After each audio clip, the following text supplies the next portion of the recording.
Le dernier étage du bâtiment était désert à cette heure tardive. Les lumières tamisées jetaient une lueur douce sur les murs vitrés, et les bruits de la ville s'atténuaient derrière l'isolation impeccable de la tour. Je regardais l'écran de mon ordinateur, mais mes pensées dérivaient.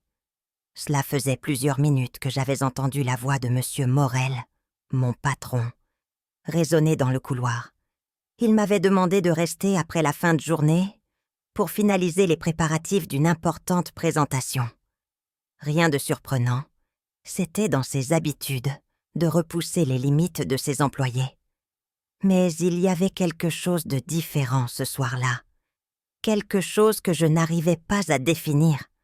Peut-être était-ce la façon dont il m'avait regardé lorsqu'il m'avait abordé, son ton légèrement plus doux qu'à l'accoutumée. Monsieur Morel était une figure imposante dans l'entreprise. Tout le monde le respectait ou le craignait. Sa précision et sa rigueur le rendaient redoutable. Mais c'était sa prestance naturelle qui captivait. Il dégageait une aura de contrôle absolu, et son regard perçant semblait traverser les apparences pour voir directement ce que vous pensiez. Je n'étais pas insensible à son charisme, mais comme tout le monde, je m'étais toujours tenue à une distance respectueuse. La salle de réunion, où nous devions nous retrouver, était vide. Une grande table en verre brillant occupant le centre de la pièce. J'entrai avec un léger nœud à l'estomac, mes dossiers en main, et je l'y trouvais déjà, debout près de la baie vitrée. Il regardait la ville, ses mains dans les poches, ses épaules droites mais détendues. La lumière des réverbères dessinait un contour argenté sur sa silhouette. Il se tourna lorsque j'approchais. « Ah, vous voilà », dit-il avec un sourire en coin. « Vous êtes toujours aussi ponctuel. » Il me salua d'un mouvement de tête et indiqua la table d'un geste. J'y déposai mes documents, essayant de masquer mon trouble. Sa voix avait ce timbre particulier, grave et posé, qui donnait à ses paroles une importance immédiate. Il s'approche lentement, contournant la table pour venir se placer de mon côté. Je sentis un léger frisson en le voyant réduire la distance entre nous. « Alors, où en êtes-vous avec les ajustements ?» demanda-t-il, son ton décontracté. Je commençai à lui expliquer les modifications que j'avais apportées, montrant les graphiques et les annotations sur mes documents. Mais au fil de la conversation, je remarquai qu'il ne regardait plus les papiers.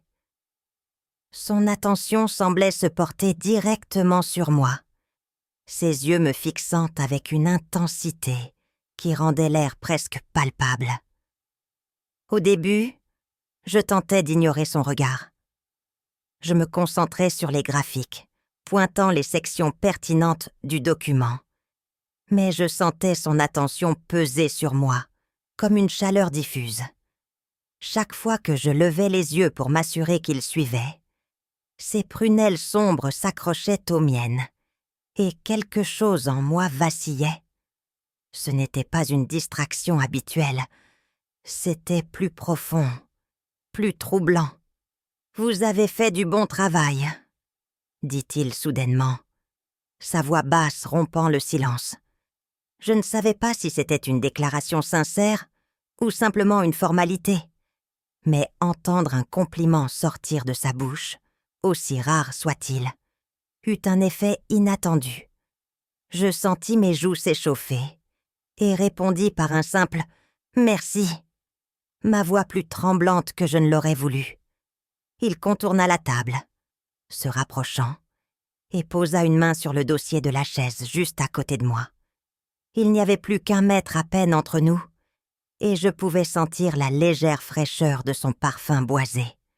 « Vous êtes ici depuis combien de temps maintenant ? 3 mois, c'est ça ?» demanda-t-il, croisant les bras. « Oui, c'est exact, » répondis-je, me redressant pour masquer mon malaise. « Vous vous êtes bien intégré. Ce n'est pas toujours facile. » poursuivit-il, et il marqua une pause, ses yeux scrutant mon visage comme s'il cherchait une réaction. Mais j'ai remarqué quelque chose chez vous. Une attention aux détails et une discrétion rare. Je ne savais pas quoi répondre. Ses paroles semblaient innocentes, mais le ton qu'il employait, cette infime variation dans sa voix, me donnait l'impression qu'il voulait dire autre chose. L'atmosphère de la pièce avait changé. Ce qui avait commencé comme une discussion banale s'était transformé en quelque chose de plus intime, de plus incertain. Il fit un pas en arrière et s'assit sur le bord de la table, juste devant moi. Son regard ne me quittait pas. J'essayais de m'occuper en rassemblant mes documents, mais mes doigts glissaient maladroitement, incapables de tenir les feuilles correctement. Je sentais mes paumes devenir moites. « Vous êtes nerveux ?» demanda-t-il soudainement, et je levai les yeux vers lui, prise au dépourvu. « Non, enfin peut-être un peu, » admis-je, évitant son regard. Il eut un léger sourire, mais pas moqueur. C'était un sourire presque rassurant, comme s'il trouvait ma maladresse touchante. « Détendez-vous. Nous ne sommes pas en réunion officielle. Ce n'est qu'une discussion entre collègues. Enfin, presque. » Le mot « presque » flotta un instant dans l'air, lourd de sous-entendus que je n'osais pas explorer.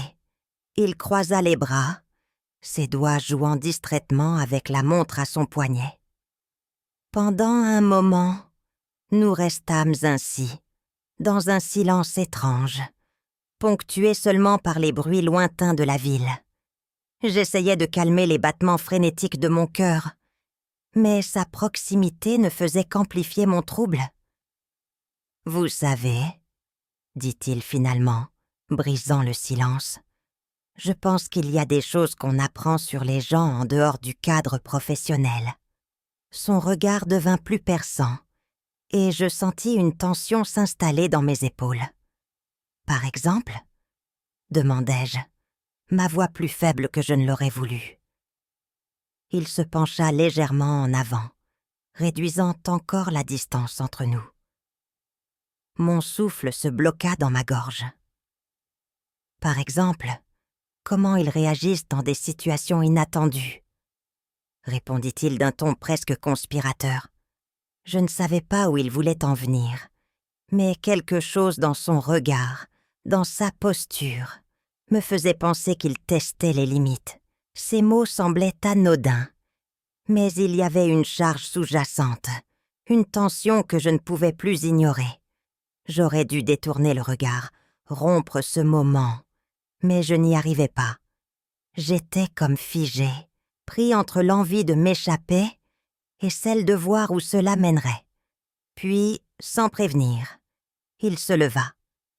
Je crus pendant un instant qu'il allait quitter la pièce. Mais au lieu de cela, il fit un pas vers moi. Il s'arrêta à une distance presque intime, si proche que je pouvais sentir la chaleur émaner de lui. Je me raidis instinctivement, mais il ne semblait pas hostile. Au contraire, son regard exprimait une curiosité, un intérêt qui me déstabilisait. « Vous m'intriguez », dit-il doucement, ces mots si bas qu'ils semblaient s'adresser uniquement à moi. Je déglutis, incapable de répondre. Il y avait un poids dans sa déclaration, une intensité qui rendait l'air autour de nous plus dense. Je pouvais sentir mon cœur battre dans ma poitrine, chaque pulsation résonnant dans mes oreilles. Il fit un geste lent, levant une main pour effleurer légèrement le bord de ma manche. Ce contact, bien que minuscule, envoya une décharge électrique à travers tout mon corps. Je reculai instinctivement, mais il ne bougea pas. Il ne me retenait pas, mais il ne rompit pas non plus le contact visuel. « Trop ?» demanda-t-il, ses lèvres formant un sourire presque imperceptible. « Non, je... » bredouillai-je, ne sachant même pas ce que je voulais dire. Avant que je ne puisse finir ma phrase, il recula enfin, rompant l'intensité du moment. Je respirai profondément, essayant de retrouver mon calme. Il se détourna, ses mains dans ses poches, et marcha lentement vers la fenêtre. Pendant un instant, je crus que c'était terminé, que ce moment étrange était passé. Mais lorsqu'il se tourna à nouveau, son expression était différente, plus sérieuse. Il croisa les bras et me regarda droit dans les yeux. « Vous savez, il y a des moments où il faut prendre des risques, où il faut tester les eaux, disons. » Ces mots me laissèrent interdit. Était-ce une invitation? Un avertissement? Je ne savais pas comment réagir. L'atmosphère dans la pièce était devenue presque suffocante, et je ne savais pas si c'était dû à la tension ou à mon propre trouble intérieur. Tout ce que je savais, c'était que quelque chose avait changé, quelque chose que je ne pourrais jamais défaire. Le silence qui suivit ces paroles semblait s'étirer indéfiniment. Chaque seconde pesait plus lourd que la précédente, et je sentais mon corps en tension, comme prêt à une décharge que je ne pouvais ni anticiper ni contrôler. Monsieur Morel resta adossé à la table, son regard toujours fixé sur moi, son expression indéchiffrable. Je voulais parler, dire quelque chose pour briser cette atmosphère, mais les mots restaient coincés dans ma gorge. Il se redressa lentement, ses mouvements mesurés, comme s'il pesait chaque pas. Il contourna la table et s'arrêta de l'autre côté, me laissant quelques mètres de répit. Pourtant, même avec cette distance, je pouvais sentir la puissance de sa présence. La lumière tamisée soulignait les angles de son visage, et son ombre s'étendait en un contraste saisissant contre les murs vitrés. « Vous avez déjà ressenti ça ?» demanda-t-il soudainement, sa voix grave perçant le silence. « Ressenti quoi ?» répondis-je, la gorge sèche, ma voix à peine audible. Il marqua une pause, un sourire à peine esquissé jouant sur ses lèvres, avant de répondre. Cette tension, cet instant où tout semble suspendu, comme si le moindre mouvement pouvait changer les choses pour toujours. Je ne savais pas s'il parlait du travail, d'une situation générale, ou de ce moment précis entre nous. Mais je sentis mon estomac se nouer. Il jouait avec les mots, mais leurs implications étaient claires. Cette tension qu'il évoquait n'était pas abstraite. Elle emplissait chaque recoin de cette pièce, alourdissant l'air que je peinais à respirer. Je ne sais pas, murmurai-je, bien que cela ne soit qu'à moitié vrai. Bien sûr que je ressentais cette tension. Elle s'insinuait dans mes pensées, dans chaque battement de mon cœur. Il incline légèrement la tête, comme s'il étudiait ma réponse. Ses yeux ne quittèrent pas les miens, tandis qu'il faisait lentement un pas en avant. Cette fois, je ne bougeais pas. Une part de moi voulait reculer, mettre de la distance entre nous, mais mes pieds restèrent plantés au sol, comme figés dans l'attente de ce qui allait suivre. « C'est une réponse honnête, » dit-il avec un léger sourire. « Je préfère ça. » Il était maintenant suffisamment proche pour que je sente à nouveau son parfum, un mélange subtil de cèdre et de bergamote. Je levai instinctivement les yeux vers lui, et dans son regard, je crus voir un éclat que je n'avais jamais remarqué auparavant. Ce n'était pas seulement de l'autorité ou du contrôle, c'était autre chose. Une lueur qui semblait osciller entre curiosité et défi.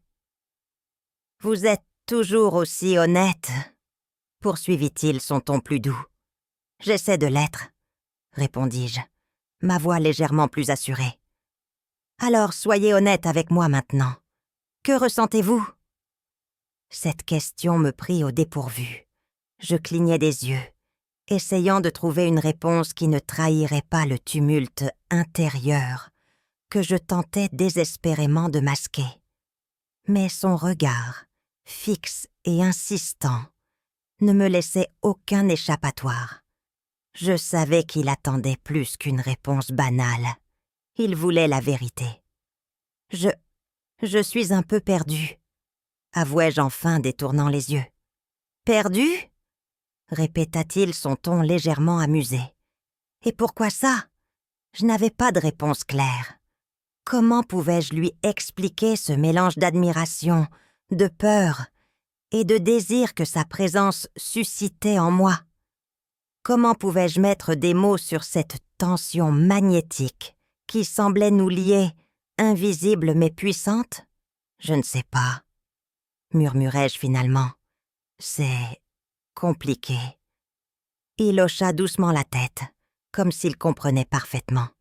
Puis, contre toute attente, il tendit la main. Je restai immobile, les yeux fixés sur ses doigts, hésitant à bouger.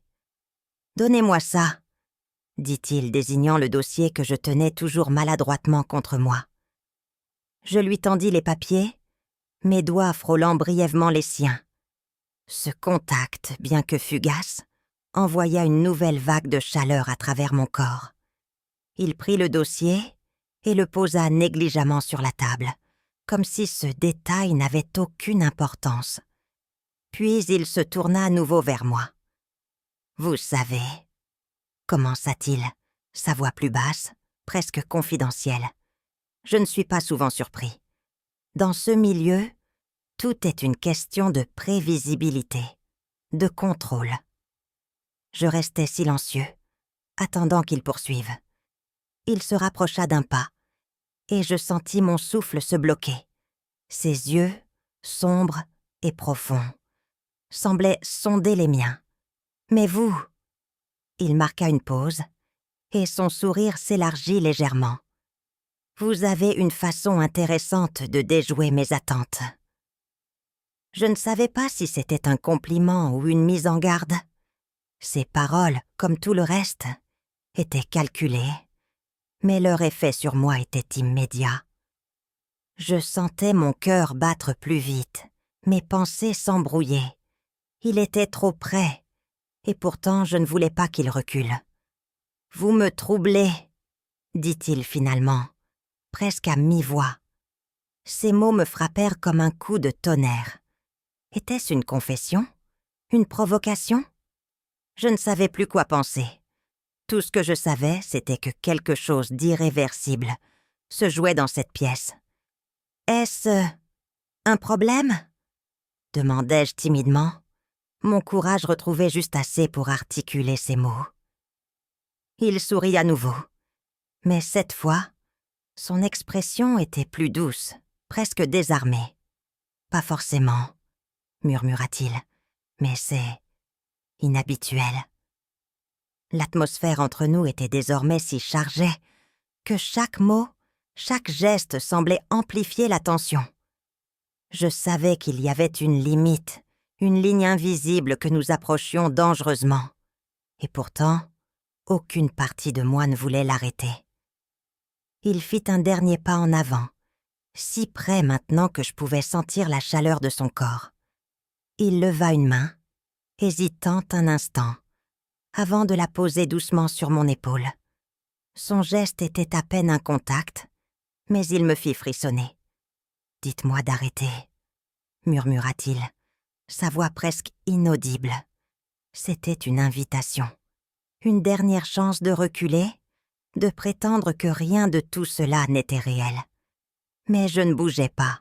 Mon silence devait suffire comme réponse, car il se pencha légèrement en avant. Et à cet instant, je sus qu'il n'y avait plus de retour possible. Le moment s'étira, fragile comme un fil tendu au bord de la rupture. La chaleur de sa main sur mon épaule semblait s'intensifier, comme si chaque fraction de seconde ajoutait un poids invisible à ce simple contact. Ses yeux, fixés sur les miens, contenaient une intensité presque écrasante. Je pouvais voir, dans leur profondeur, une hésitation mêlée à une détermination troublante, un mélange qui reflétait le chaos de mes propres pensées. Puis, il bougea, lentement, presque imperceptiblement.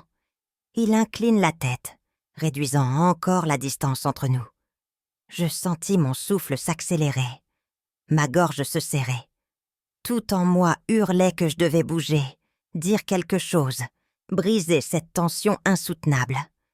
Mais je restais figée, incapable de faire quoi que ce soit d'autre que de regarder, d'attendre. Lorsque ses lèvres effleurèrent les miennes, ce fut si léger, si hésitant, que je crus d'abord l'avoir imaginé. Mais le contact se répéta, cette fois plus affirmé, plus réel. Mon corps réagit avant mon esprit.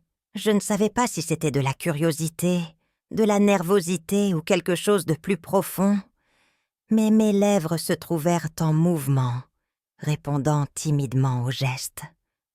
Le baiser était d'abord doux, presque exploratoire. Il n'y avait aucune urgence, juste une tension contenue qui s'exprimait dans la lenteur de ses mouvements. Sa main glissa de mon épaule à ma nuque, son pouce effleurant ma peau dans un geste à la fois rassurant et terriblement intime.